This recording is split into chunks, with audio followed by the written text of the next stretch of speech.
Welcome to Bite at a Time Books, where we read you your favorite classics one bite at a time. My name is Bree Carlile, and I love to read, and wanted to share my passion with listeners like you. Be sure to follow the show on your favorite podcast platform so you get all the new episodes. Or you can follow the show on YouTube, where we have playlists for all the stories. You can find us on all the social medias at Bite at a Time Books, or on our website, biteatatimebooks.com, where you can also sign up for our newsletter for more information on what we're reading and what's coming next for the podcasts. We're a part of the Bite at a Time Books Productions Network. If you'd also like to hear what inspired your favorite classic author to write their novels, and what was going on in the world at the time, check out the Bite at a Time Books Behind the Story podcast, Tuesdays, wherever you listen to podcasts. Today we'll be continuing The Memoirs of Sherlock Holmes by Arthur Conan Doyle. Silver Blaze. Bite 3. "It's this way, Watson," said he at last. "We may leave the question of who killed John Straker for the instant, and confine ourselves to finding out what has become of the horse. Now, supposing that he broke away during or after the tragedy, where could he have gone to? The horse is a very gregarious creature. If left to himself, his instincts would have been either to return to King's Pyland or go over to Mapleton. Why should he run wild upon the moor? He would surely have been seen by now. And why should gypsies kidnap him? These people always clear out when they hear of trouble, for they do not wish to be pestered by the police. They could not hope to sell such a horse. They would run a great risk and gain nothing by taking him. Surely that is clear. Where is he, then? I've already said that he must have gone to King's Pyland or to Mapleton.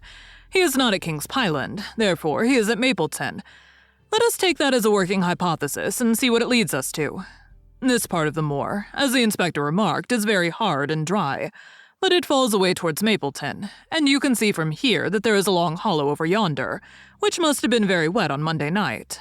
If our supposition is correct, then the horse must have crossed that, and there is the point where we should look for his tracks." We had been walking briskly during this conversation, and a few more minutes brought us to the hollow in question. At Holmes's request, I walked down the bank to the right, and he to the left. But I had not taken 50 paces before I heard him give a shout and saw him waving his hand to me. The track of a horse was plainly outlined in the soft earth in front of him, and the shoe which he took from his pocket exactly fitted the impression. "See the value of imagination," said Holmes. "It is the one quality which Gregory lacks. We imagined what might have happened, acted upon the supposition, and find ourselves justified. Let us proceed." We crossed the marshy bottom and passed over a quarter of a mile of dry, hard turf. Again, the ground sloped, and again we came on the tracks. Then we lost them for half a mile, only to pick them up once more quite close to Mapleton. It was Holmes who saw them first, and he stood pointing with a look of triumph upon his face. A man's track was visible beside the horse's. "The horse was alone before," I cried. "Quite so, it was alone before. Hello, what's this?" The double track turned sharp off and took the direction of King's Pyland. Holmes whistled, and we both followed along after it. His eyes were on the trail. But I happened to look a little to one side and saw to my surprise the same tracks coming back again in the opposite direction. "One for you, Watson," said Holmes when I pointed it out. "You've saved us a long walk, which would have brought us back on our own traces. Let us follow the return track."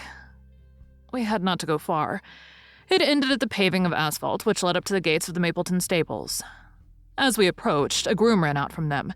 "We don't want any loiterers about here," said he. "I only wish to ask a question," said Holmes, with his finger and thumb in his waistcoat pocket. "Should I be too early to see your master, Mr. Silas Brown, if I were to call at 5 o'clock tomorrow morning?" "Bless you, sir, if anyone is about, he will be, for he is always the first stirring. But here he is, sir, to answer your questions for himself. No, sir, no. It is as much as my place is worth to let him see me touch your money. Afterwards, if you like." As Sherlock Holmes replaced the half-crown which he had drawn from his pocket, a fierce-looking elderly man strode out from the gate with a hunting crop swinging in his hand. "What's this, Dawson?" he cried. "No gossiping. Go about your business. And you, what the devil do you want here?" "10 minutes' talk with you, my good sir," said Holmes in the sweetest of voices. "I've no time to talk to every gadabout. We want no strangers here. Be off, or you may find a dog at your heels." Holmes leaned forward and whispered something in the trainer's ear. He started violently and flushed to the temples. "It's a lie," he shouted. "An infernal lie." "Very good. Shall we argue about it here in public, or talk it over in your parlor?" "Oh, come in if you wish to." Holmes smiled. "I shall not keep you more than a few minutes, Watson," said he. "Now, Mr. Brown, I am quite at your disposal." It was 20 minutes, and the reds had all faded into grays before Holmes and the trainer reappeared. Never have I seen such a change as had been brought about in Silas Brown in that short time. His face was ashy pale. Beads of perspiration shone upon his brow, and his hands shook until the hunting crop wagged like a branch in the wind. His bullying, overbearing manner was all gone too, and he cringed along at my companion's side like a dog with its master.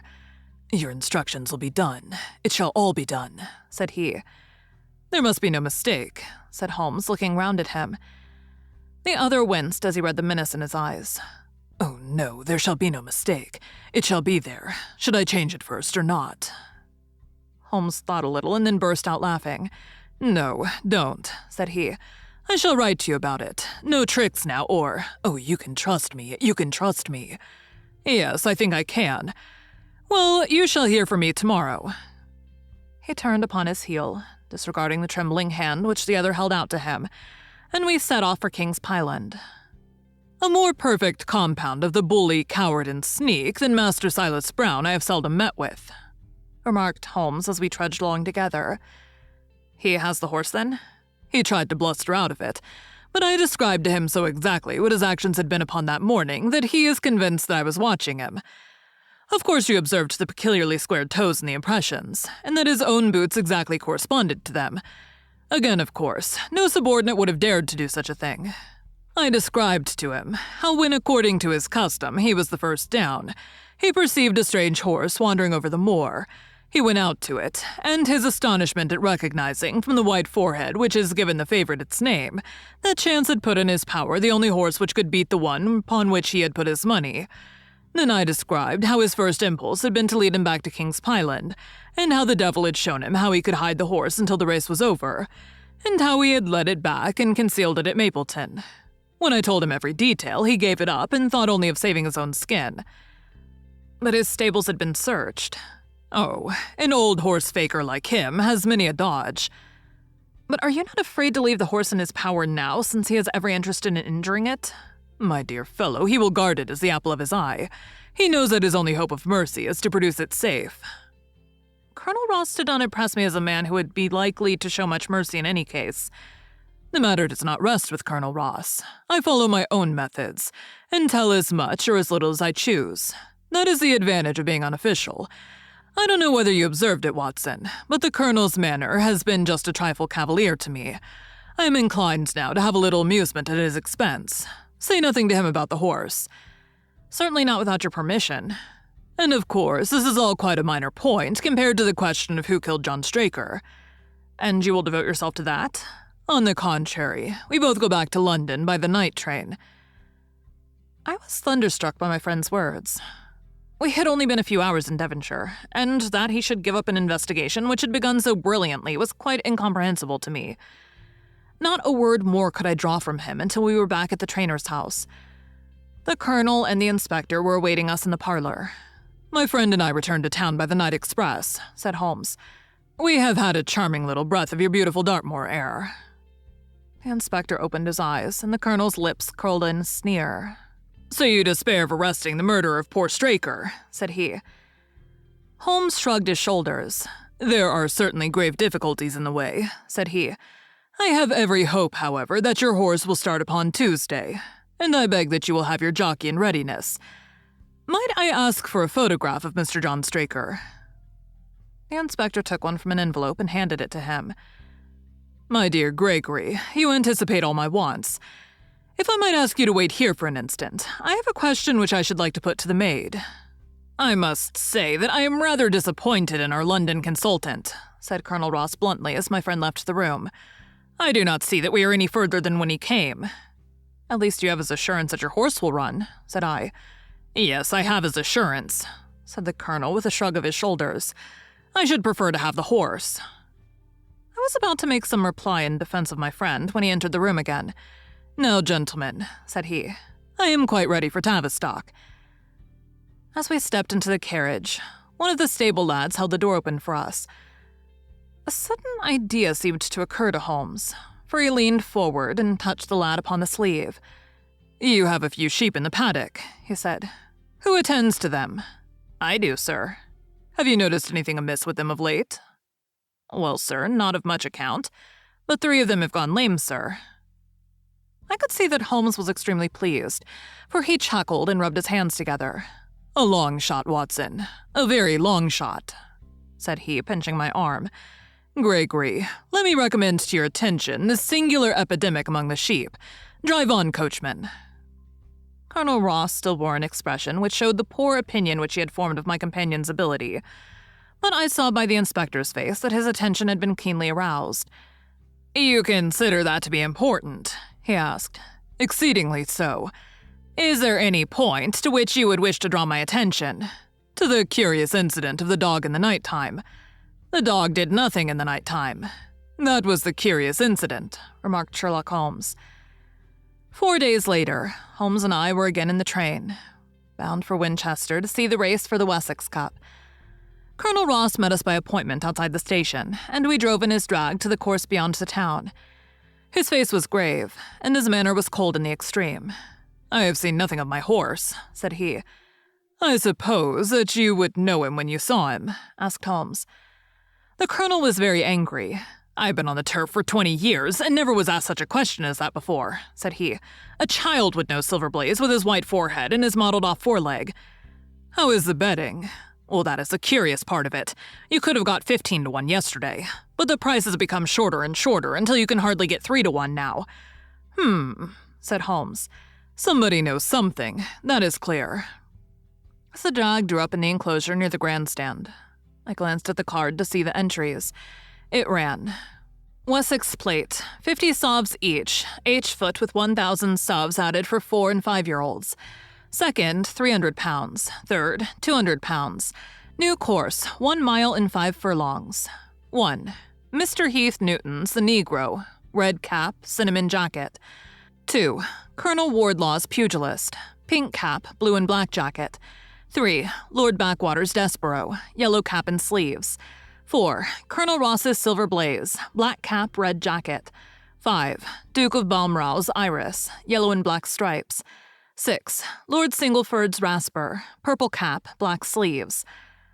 "We scratched our other one and put all hopes on your word," said the colonel. "Why, what is that? Silverblaze favorite?" 5 to 4 against Silverblaze," roared the ring. 5 to 4 against Silverblaze. 5 to 15 against Desborough. 5 to 4 on the field." "There are the numbers up," I cried. "They are all 6 there." "All 6 there? Then my horse is running," cried the colonel in great agitation. "But I don't see him. My colors have not passed." "Only 5 have passed. This must be he." As I spoke, a powerful bay horse swept out from the weighing enclosure and cantered past us, bearing on its back the well-known black and red of the colonel. "That's not my horse," cried the owner. "That beast has not a white hair upon its body. What is this that you've done, Mr. Holmes?" Well, let us see how he gets on," said my friend imperturbably. For a few minutes he gazed through my field glass. "Capital! An excellent start," he cried suddenly.